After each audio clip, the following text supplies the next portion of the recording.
Hello, everyone, and welcome to the DSM dinner party. This is the place you want to be tonight. I'm Deidre DeGier, DSM contributor, and I'm delighted to be here tonight, co-hosting our second DSM dinner party, hosted by the amazing team from the River Center, operated by Port of Des Moines. Joining me tonight are my co-hosts, Carla Walsh. Carla.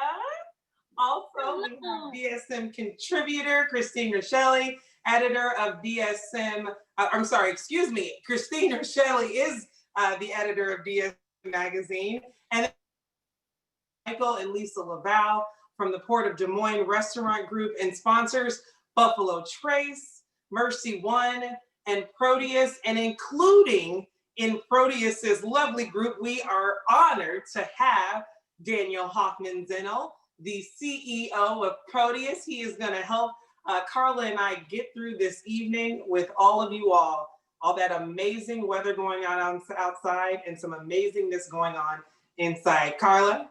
Hello, Deirdre, and hello to everyone watching at home. I'm so happy to be back here with my dear friend Deirdre, of course. I feel like we coordinated our outfits for a reason.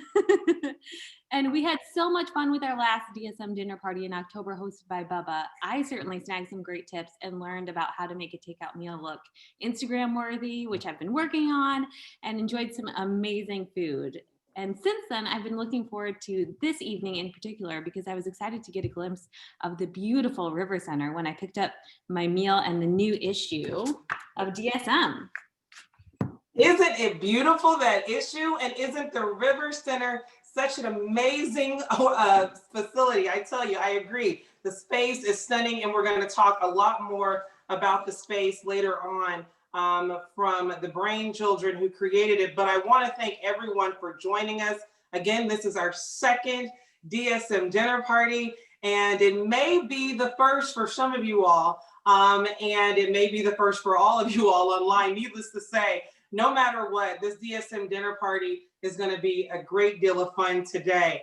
If you think back to pre-pandemic days, DSM hosted the most epic parties. Every time we saw an unveiling and that new issue was coming out, it was always stunning. We had crowds with over 500 folks mixing and mingling. There was food, there was buffets, there was music, there was culture, there was so much going on.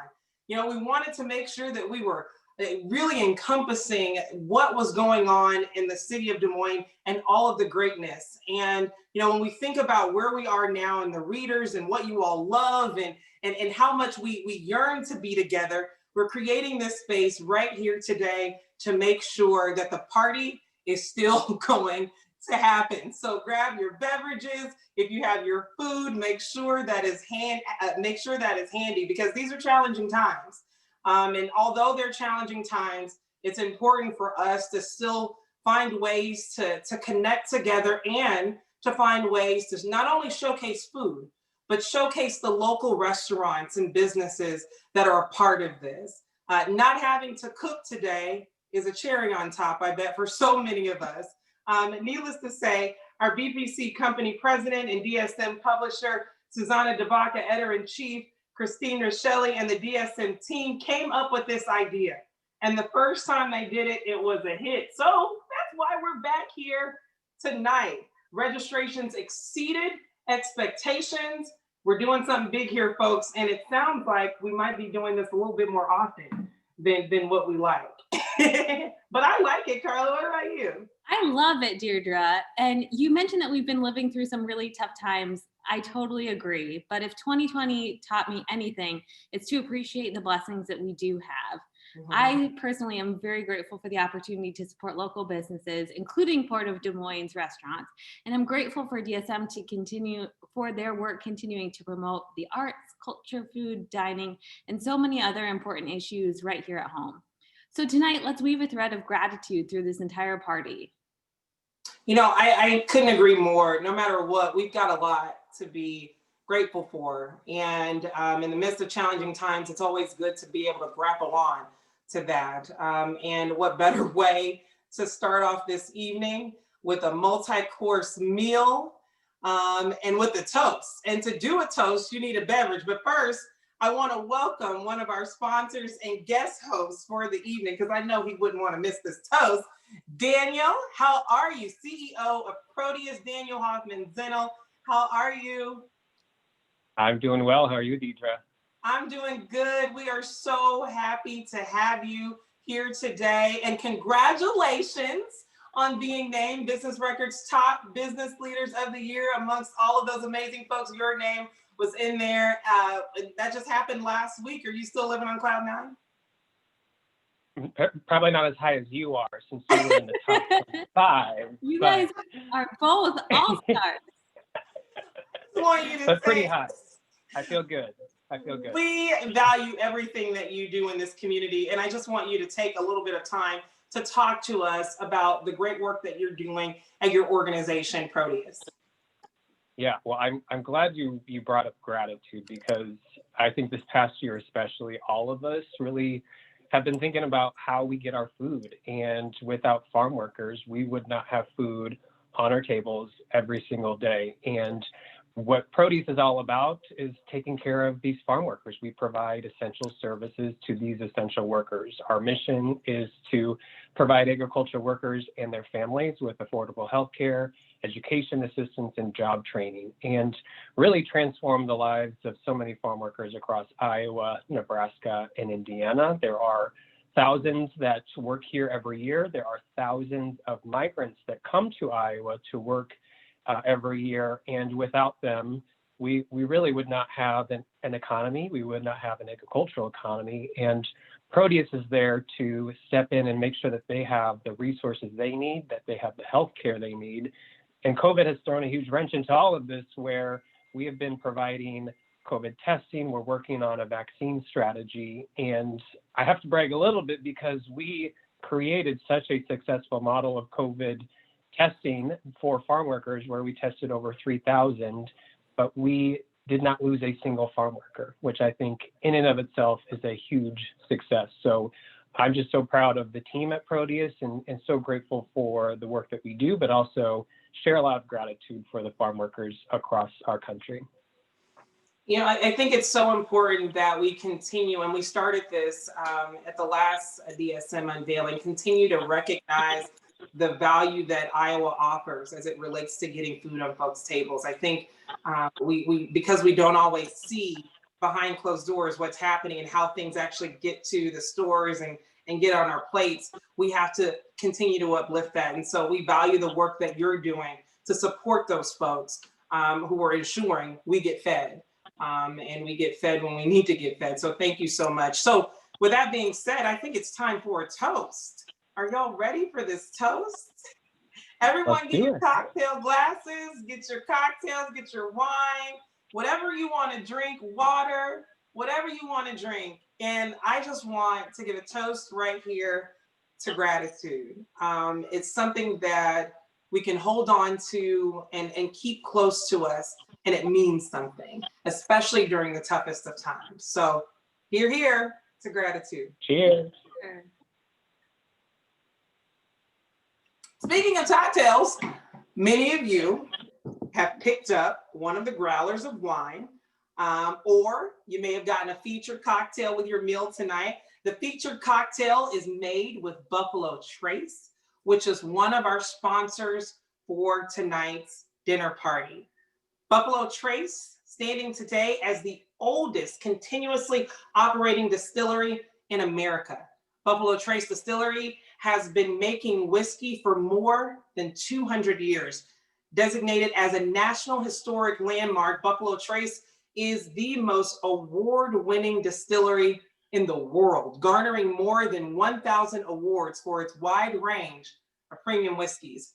As an American family-owned company based in Franklin County, Kentucky, the distillery is fully operational and dedicated to preserving the rich history and rugged authenticity that founded the distillery, while always striving to create the world's most perfect bourbon ever made through innovative experimentation.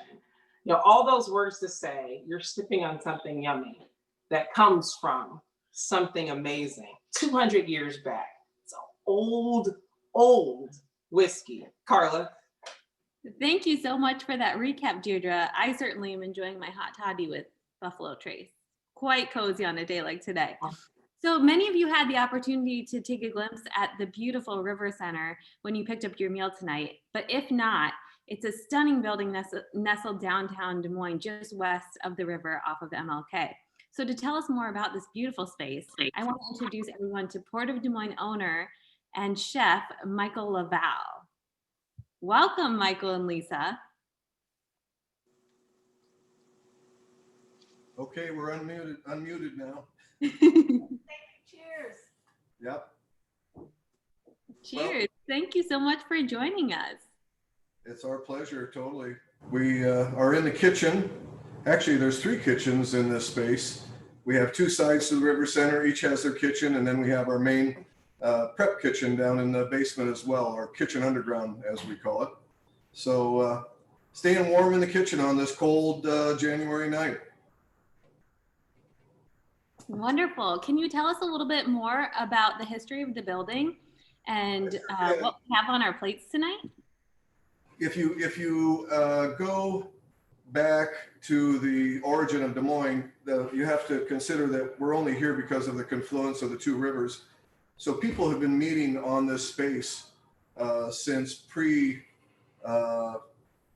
immigration to Iowa. This was a trading area.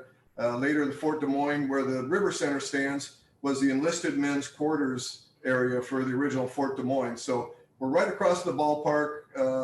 And I kind of like to think back on that because people are still meeting here where the rivers meet in Des Moines. But after that, it became Des Moines' first brewery, Des Moines Brewing and Old Tavern Beer.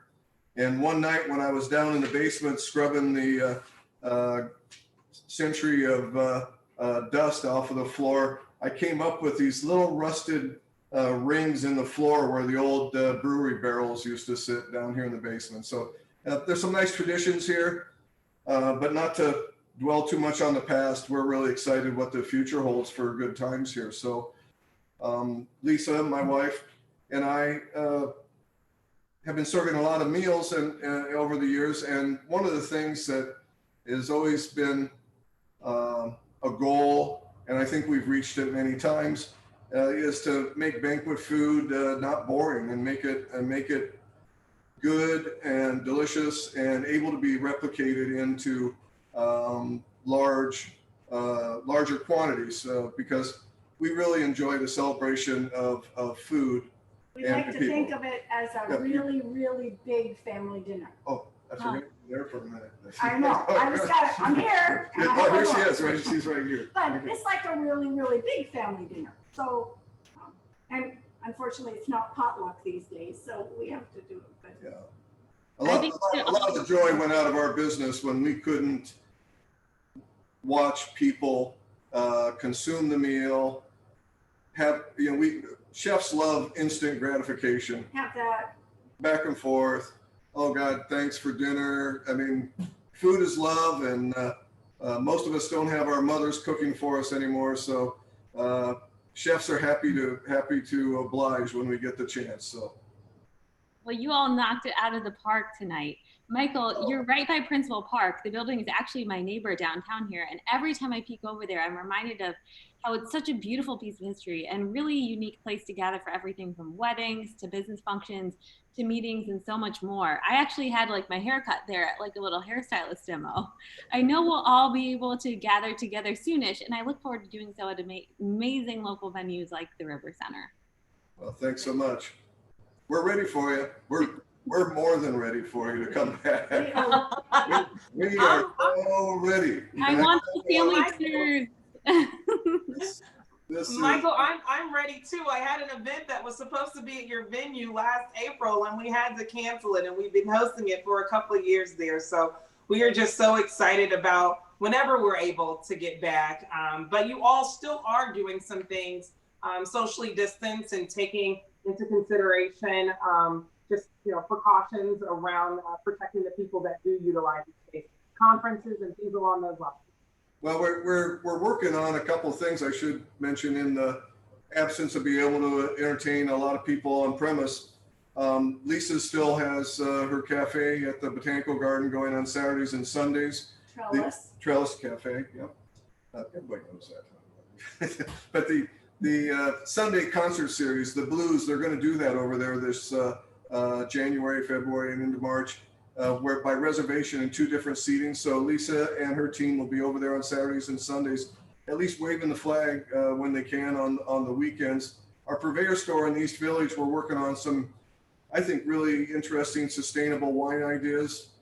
We love the whole idea of matching up wines with charcuteries and cheeses, and having originated South Union Bakery and Doré Bakery, the good baked goods to go along with it. So we're working on those, and I guess just I'd throw out a teaser a little bit about date to be determined. It would have been open last April or May, but we also are working on menu development at the new cafe that'll be in the Renzo Piano Kraus Center, Come and Go building.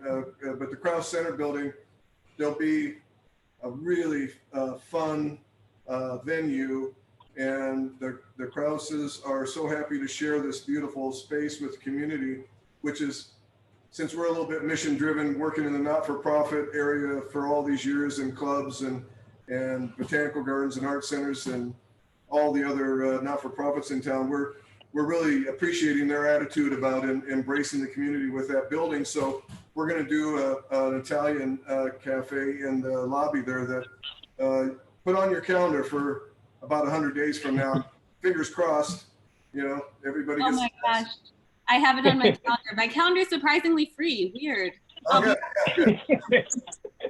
If only. Well, to the LaVals, thank you so much for being a part of our evening tonight. Thank you for the food. Again, we'll talk a little bit more about that. But what I do want to say is that in addition to picking up the featured meal that you all would have gotten, I hope you walked away with the January, February issue of DSM Magazine. It is a hit. And here to tell us more about the beautiful publication and a little bit about what's inside is the editor herself, Christine Rochelle. Christine. Thank you, Deidre. Thank you, everyone, for coming and for sharing this evening with us. I'm very excited to share this issue's cover with you. I think, Stacy, do you have a slide to show? If not, I can just hold it up. I'm pleased to introduce artist and model Alicia Cora Jean Walters. She is the lovely woman you see on the cover there. This is the first time she has been featured on our cover and in the magazine, but I certainly hope it won't be the last.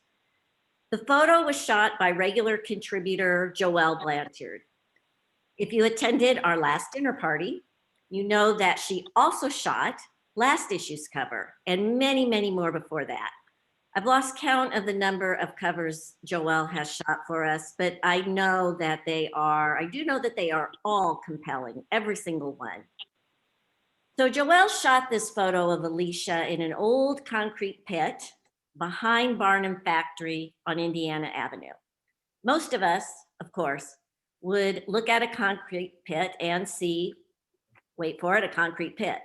But to Joelle's artistic eye, it was a perfect location for a shoot.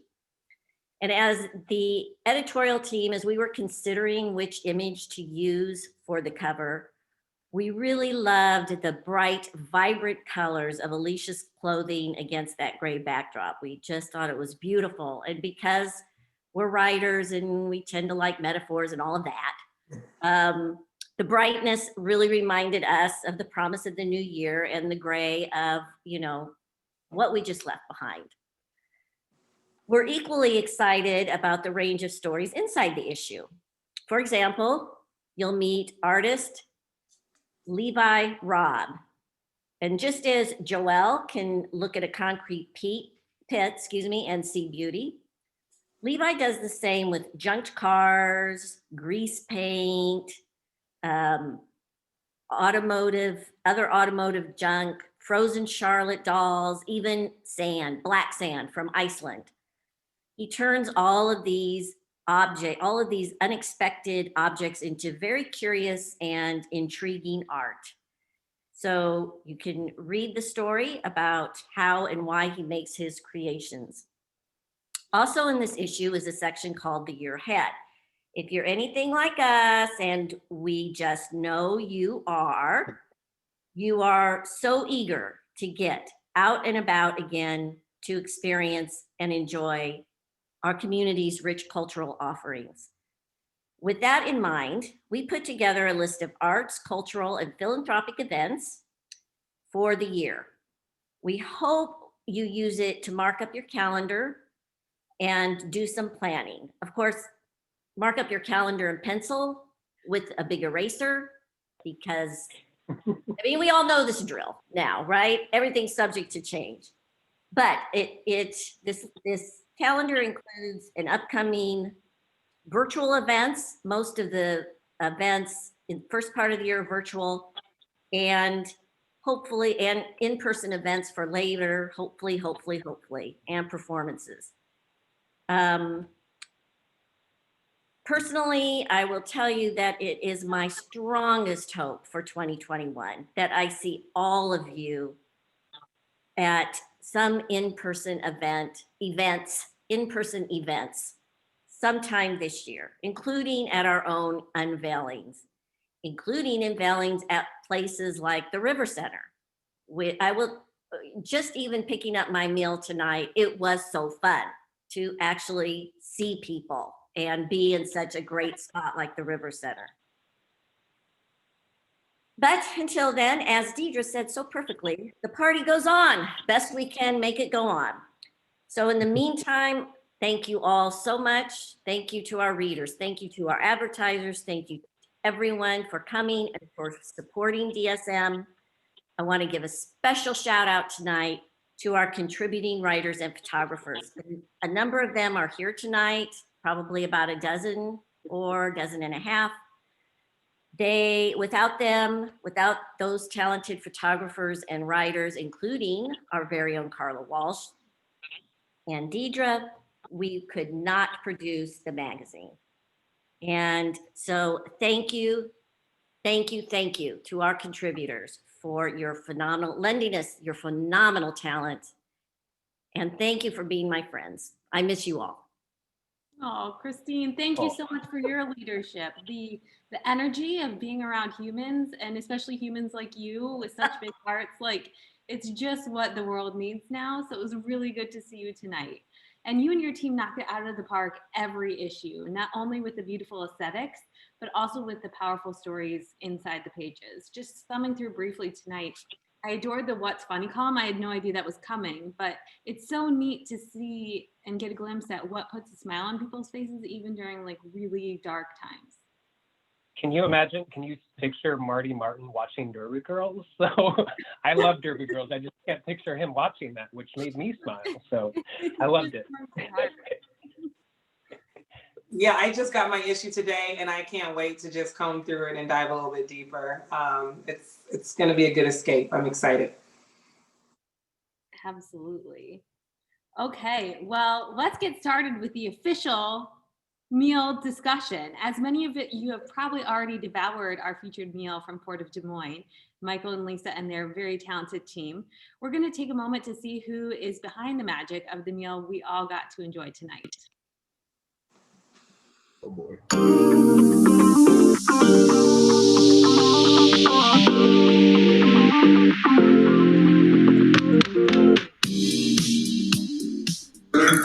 I'm Michael Laval, and this is Lisa Laval from Trellis and Florida.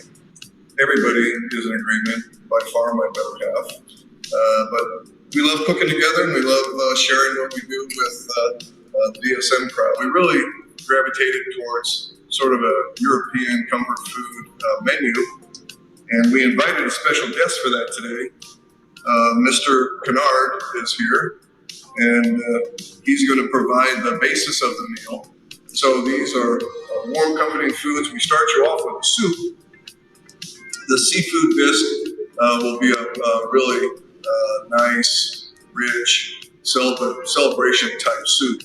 The main plate will be the confit de canard or the duck. We're doing a little spinach spätzle with that, a little middle Austrian type starch.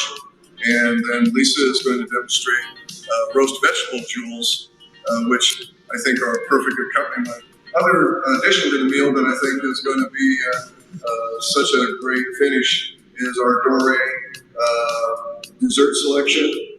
It's a dark chocolate and orange tea cake. It's got a blood orange coulis with it and spiced French macaron cookies. So I got a really wonderful finish to the meal for you.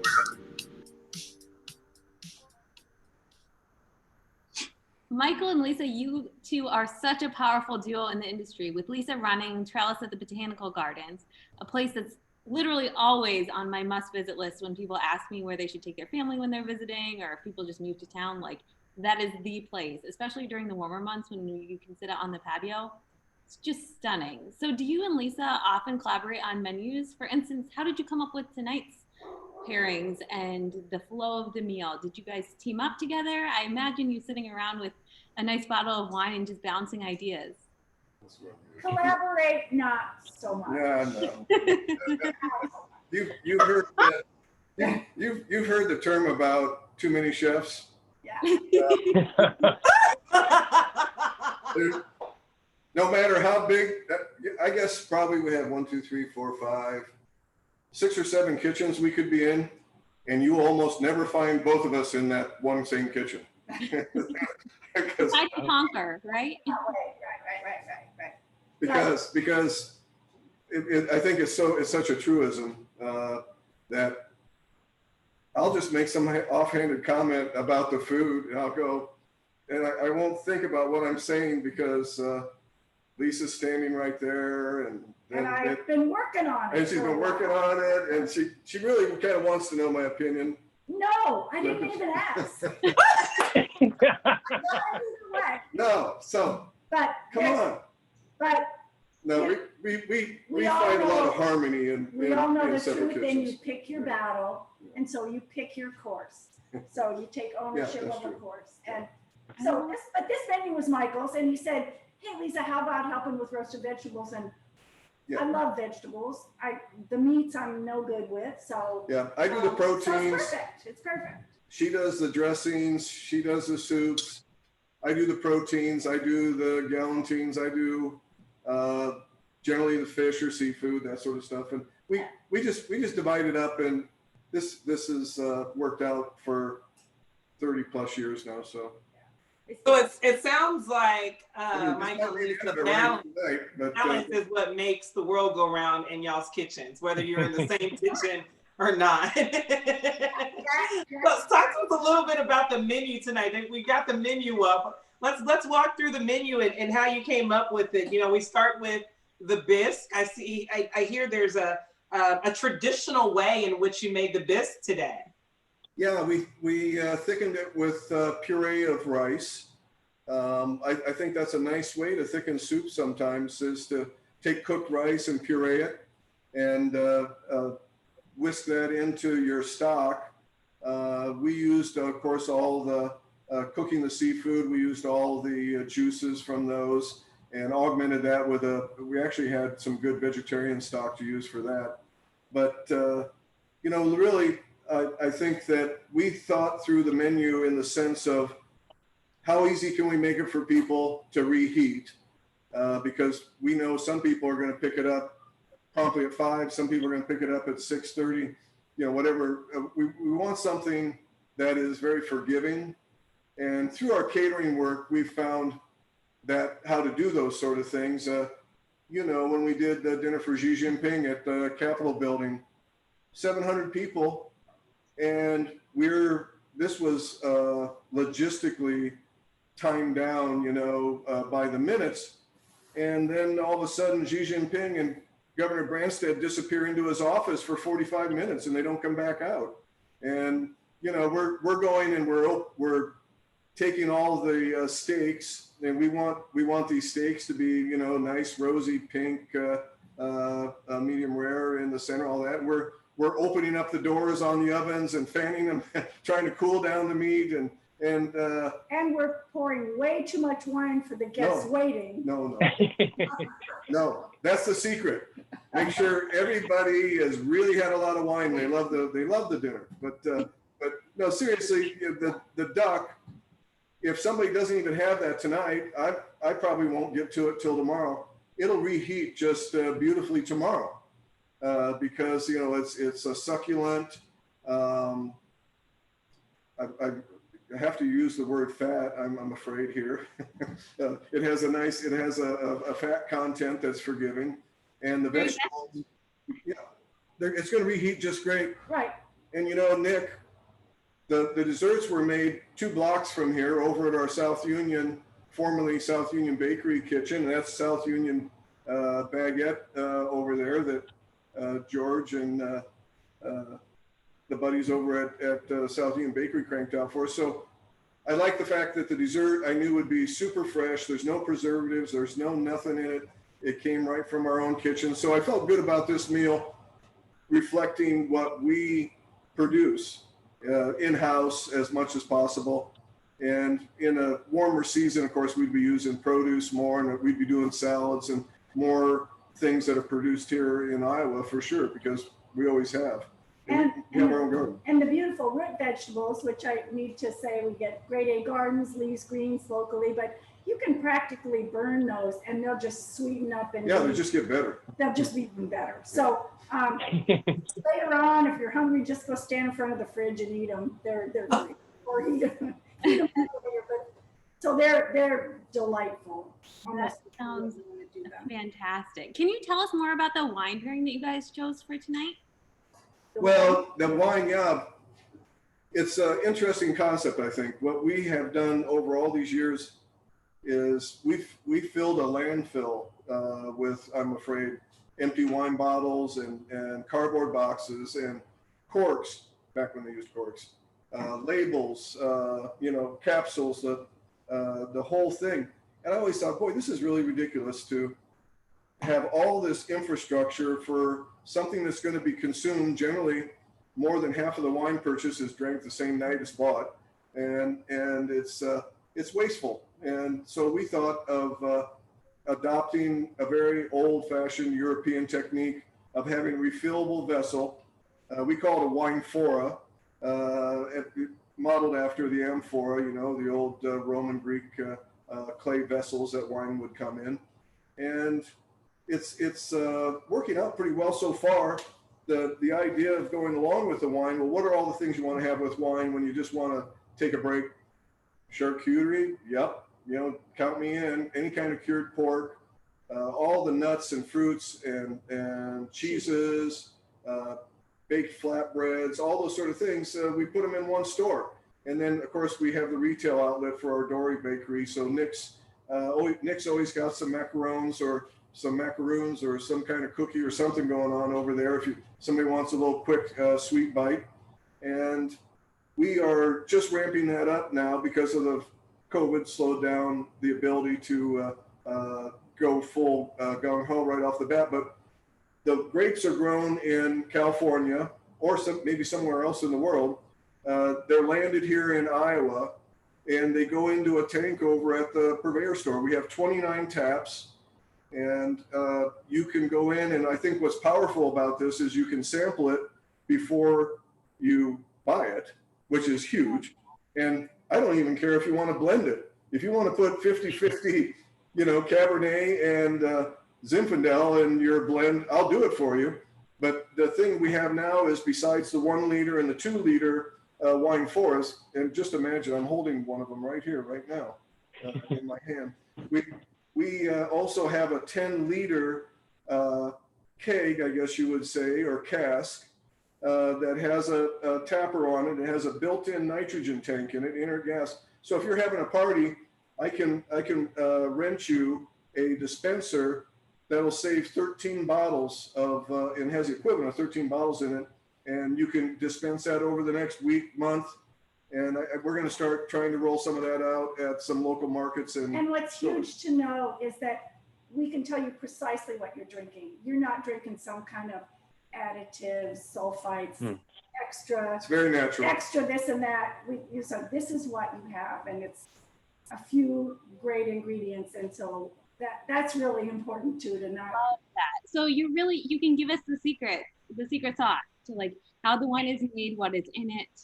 And that's what you're going to give us now in this awesome video that we have behind the scenes of how you all made these veggies. Okay. Okay.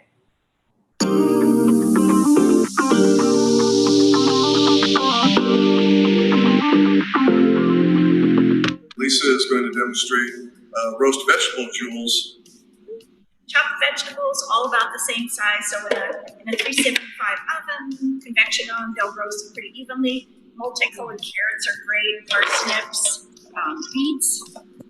We add a little olive oil, a little salt and pepper, not much because we'll add some more. And then basically just stir it up and put it onto a baking sheet, which may have a little olive oil on it as well. I don't want to make this greasy, but I sure don't want things to stick. It'll be nice and hot, and the vegetables help caramelize a little bit on their points and their tips, and it will be beautiful. So get them in there and get them in the oven. Anyway, roast away. But here's then my favorite thing to do is then chop some shallots, thin as you can. And well, this is in the oven roasting away. You've got maybe 10 minutes left or so. Put a few shallots in with a little more olive oil and stir them up, and then dust them across the top. Your convection oven will crispy these shallots up while the rest of them on the bottom are finishing. And it's a real nice little textural diversion and super yummy. So that's my little trick for this roasting thing. So I thought, let's just add a little sparkle to these jewels, so to speak. And we'll use a little Dijon mustard, maybe a spoonful or so. And then white balsamic vinegar, which has a hint of rich and sweetness. So we're gonna go maybe equal amounts, a teaspoon of each. And stir that up. And then each give me just like a teaspoon of olive oil in there too. So basically, we're making salad dressing right here. A little dill, dried dill will work. Once again, just Rosemary. to taste. But I think dill is gonna go great with the roasted vegetables, the duck and the truffle. So drizzle it all over it. And then there you go on your plate. And it's just a beautiful winter salad that's hot.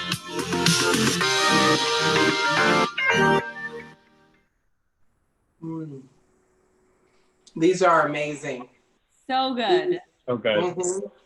Roasting vegetables like this is such a treat as a side dish. And I love to meal prep roasted veggies to toss into meals all week long. They're packed with nutrition and reheat so well, just like you guys were talking about. They travel, they reheat, they're just great cold. Can't go wrong. It's beautiful. It's like you're eating a roasted vegetable salad or something along those lines. I only have one more thing to say about them is that if you just kind of go, that needs a little something. Before you go to salt and pepper, go, well, maybe a hint of mustard powder, even dry, or maybe a hint of vinegar. And then, so before you go to salt and pepper, try mustard and vinegar. Acid, yeah. Yeah. So that's my little, there you go. That's brilliant. So I know we're posting the recipe for this on our site, but Michael, can you tell us a little bit more about the exact veggies that were in this mix? Tell you a little bit more about veggies. Exact veggies that were in the mix? parsnips, carrots, golden beets would be the majority of it. Those beets. And, another thing we don't do very often for a banquet event is, for instance, here's another little insight. We don't do red beets.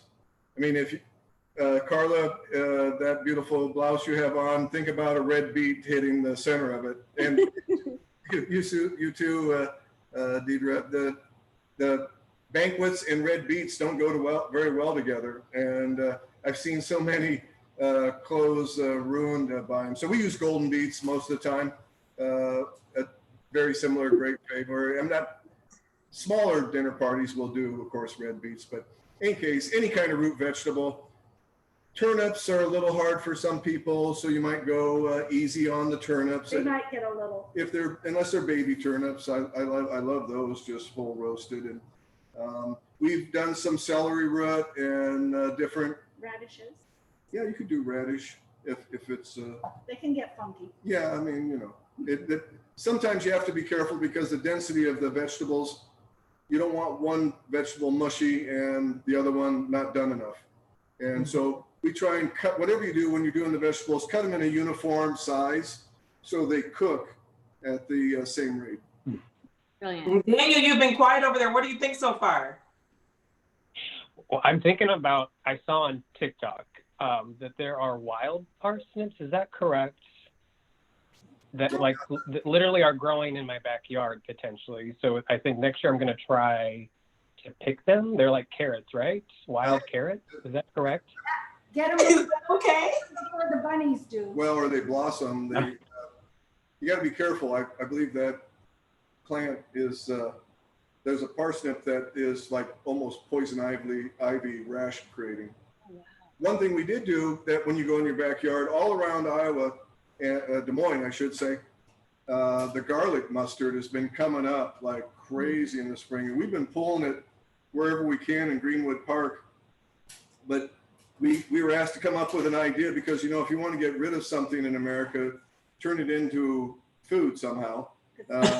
Invasive. It'll be an endangered species pretty soon. But it's an invasive species. Oh yeah, no, it's invasive. And the garlic mustard is so crazily shading out all our understory and forest. But you go through Greenwood Park and you can pick a dump truck full of it all over the city. You can make a nice pesto with that. Lisa has come up with a chimichurri sauce using garlic mustard, and so It's really good. yeah. Speaking of, as Iowans, we could probably talk about produce all day, but let's get to the meat. Let's talk about this, as Michael said, the good fatty duck, in for lack of better terms. Tell us about this duck. I mean, it's amazing. I've never made duck myself, but tell us, what is this? How'd you get to this? Well, this is slow cooked and roasted in a pan, 150 of them, with a fat layer over it. It's a confit or a confiture. It's meat that's cooked in its own juices slowly, and then it's generally put into a container with a fat cover on it that allows it to be preserved for a long period of time. So it's actually a preservation technique, I guess would be the best way to describe it. But it also makes that duck almost indestructible and delicious. And I'm really happy because it's something that you could not serve 20, 30 years ago. It was kind of like lamb. It was difficult to get people to accept duck, but I thought this is dark meat. It's going to be luscious. It's going to be roasted, and they come from Minnesota, from the maple leaf people, and it's really a nice product. Really nice product. Daniel, you were raised on a farm. Was duck on the menu for you? Very rarely. It was more of a delicacy, so we would have it very, very rarely. But I thought it was serendipitous that I'm on tonight because ducks are my favorite animal. And I have become a duck watcher just in the last 2 years. Our house backs to a pond, and in March, when migration season happens, so many ducks come through Iowa. For all of you listening, seriously look up the bufflehead duck. Just Google it, bufflehead duck. It's the most adorable diving duck that comes through Iowa, so check it out. But I'm curious, Michael, I don't know what kind of ducks we eat. So what kind of duck were we eating tonight? Gosh, I know that it's a Muscovy duck, I believe. Okay. Which you actually do see those. You go down to Miami and they're wandering around the road medians and things. But it's not a wild duck. It's a domestic white Muscovy duck, and it's basically I love grabbing a Peking duck from one of the Asian markets every once in a while, that sort of thing.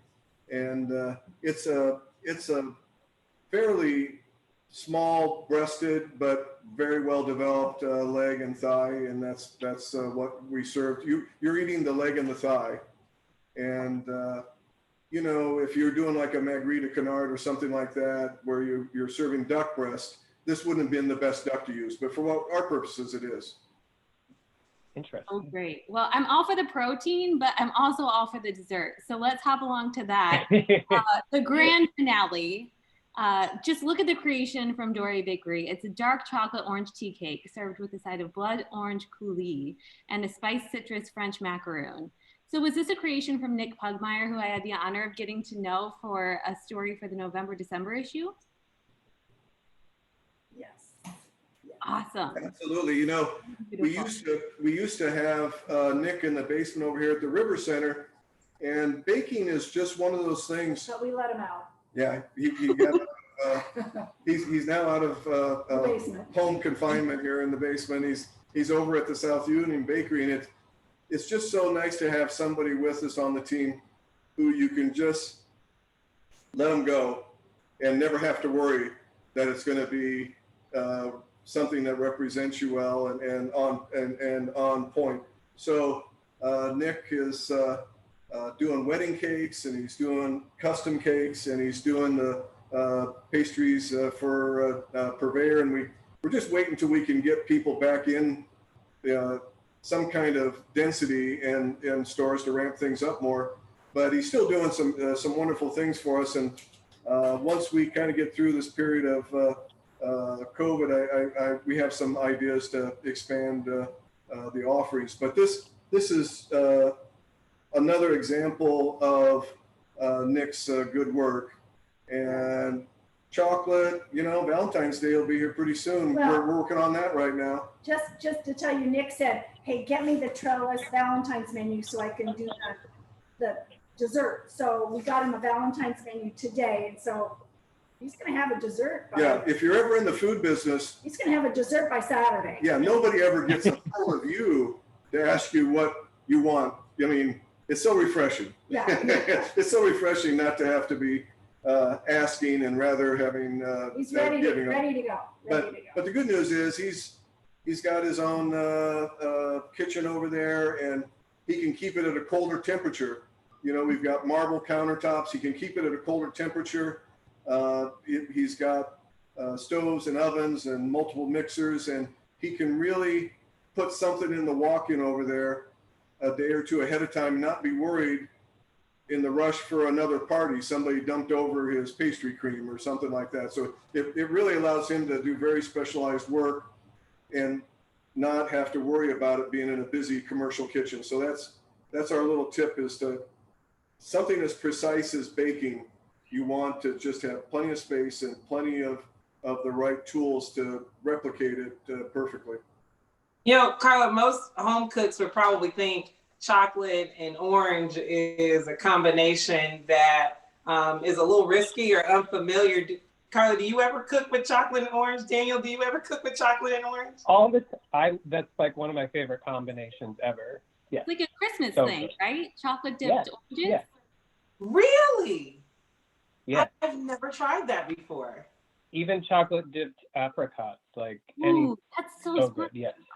I've never. So when I was in undergrad at Drake, I used to work at a local chocolate store, and they have chocolate dipped orange peels, but I never ever tried it. Never ever. Oh, Deirdre, I envision us being Lucille Ball and what was her sidekick's name? That chocolate factory episode? Oh yeah. I don't remember. Yeah. Ethel? Was that Yeah. it? Ethel, yes. Ethel. Yes. Yep. We would rock that. Oh, what a fun job. Well, there is candied orange in the drink, signature cocktail, and also dessert. And it's that orange slice is totally edible. And you could take that orange slice and dip it in some take some chocolate chips, throw them in the microwave for 15 seconds, and dip that candied orange slice in there. Okay, that sounds You'll be happy. heavenly. Yeah. Michael and Lisa, we're going to be back to bother you with more questions in a minute. Definitely want to pick your brains more. But before we do, I want to thank tonight's final sponsor this evening, Mercy One.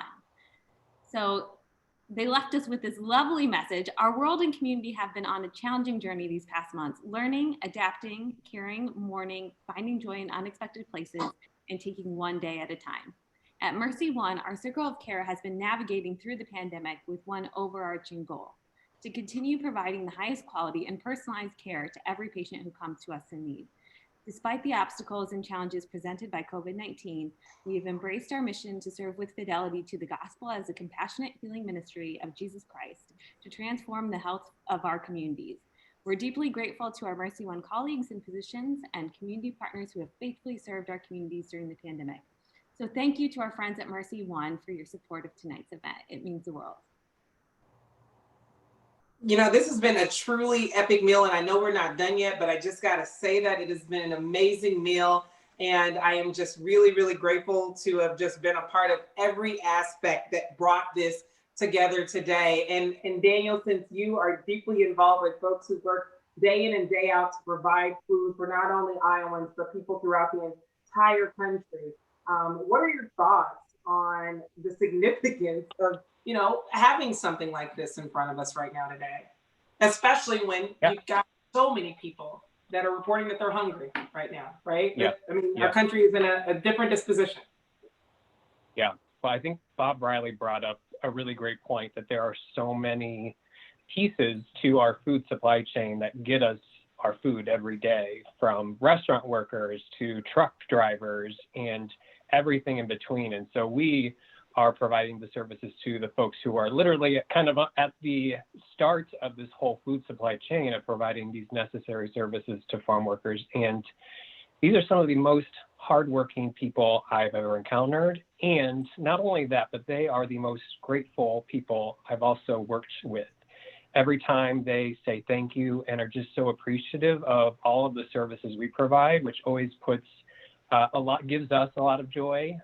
So I can't say enough about the farm workers who are literally showing up every single day, 7 days a week, long days, working in, we all know our Iowa summers, but working such extreme conditions in order for us all to get the food we eat every day. And on top of that, the economy and our agricultural economy, especially, if we didn't have our agricultural workers, our economy would fall apart. And so I'm just so proud of the work that we do at Proteus in order to help keep our food supply chain going so that farm workers can get the services they need. Yeah, I mean, it takes a village. It definitely takes a village. Lisa, Michael, we're almost out of time. Any final thoughts? Bon appetit. It gives us a lot. It gives us a lot of pleasure to provide dinner for you tonight, and look forward when we can meet in person.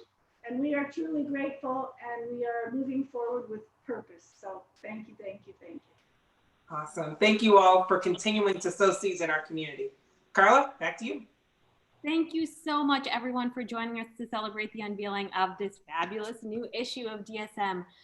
We know that 2020 was not an easy year, and 2021 has already had its challenges. See, I'm even getting tongue-tied talking about it. I saw a meme that was like, I had a 7-day trial and I would like to return my 2021. But we've made it through 2 weeks. It's only up from here, everybody. And this was a great way to kick things on the upswing. So anyways, it's particularly nice to have an activity like this dinner party to kind of brighten the week and let us relax and appreciate the bounty that's all around us. So I want to give a huge thank you to Buffalo Trace, Mercy One, and of course, my friend Daniel with Proteus for being such generous sponsors tonight and being part of our DSM dinner party. Hats off to Mike and Lisa Laval and the whole Port of Des Moines team and the River Center for executing this flawless meal.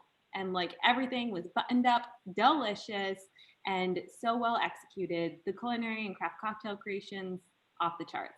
And thank you to my friend and co-host Deirdre DeShear, who can always spark fun conversation. I truly cannot wait until we can eat all of the chocolates and share a meal together in real life, counting down so much. So if you didn't get It's great, but we have to make sure we invite Daniel, okay? Oh my and then please. Chris. You can't forget Chris. I'll bring some chocolate covered apricots or orange chocolate. we'll make a thing out of it. Amazing. And we'll like maybe eat the wild turnips, but maybe not. Don't want our face to break out. I'll have my EpiPen at the ready. Okay. So if you smart. didn't get a chance to snag this amazing meal from the River Center, you can enjoy the fabulous food and beverages from all their properties, which include Purveyor down in the East Village next to Reagan, the Riverwalk Hub, which is, you know, just at the foot of the farmers market. I think we all know where that's at. Trellis at the Botanical Center, and Dore Bakery, where my friend Nick is rocking the pastries, and there's awesome charcuterie. You can order online, super slick. And of course you can book events now and like for the future, even small ones, safely distanced, the whole nine at the River Center. It's perfect for weddings, banquets, but corporate events and private dinners too. And while supplies last, you can snag extra copies of this issue if you want to hand them out to all your friends there as well. So don't forget that you can also sign up. We have oodles of newsletters with bonus content. So you get to hear about the latest openings, the little previews of restaurants that are coming, cultural events, theater things, everything online. You can find and sign up for our newsletters, DSM Weekly, which comes out every Tuesday, DSM Weekend on Friday, DSM Wealth, so that you can invest wisely, and IA for the statewide perspective. I know we're all doing kind of more staycations lately, so that is where you can get all the details about Iowa. And I would love to invite you all, in addition to marking your calendars for that awesome Italian cafe opening, our next dinner party is coming up quick, February 11th. Deirdre, are you ready? I'm ready. That's my birthday Okay, month. Let's do this. So this will be for the People issue, and drum roll please, our co-host, Table 128. So excited. Bury me in a pile of those chocolate chip cookies, okay? So good. Get you So with the good. cookies every time, every time. All right, Deirdre, you got anything, Daniel, anything to close us with? I've got nothing left in this glass. But what I can say is that each and every one of you all at this dinner party today has filled me with so much joy, and I can't wait to get off so I can eat my meal. I'll just say that. Same. Daniel, you are an awesome co-host. We're so excited to have you with us. Thank you. Deirdre, I love you, girl. Lavals, you guys are fabulous. I hope everyone has an amazing evening. Go eat those leftover roasted vegetables. We'll see you guys next time. Happy eating. See ya.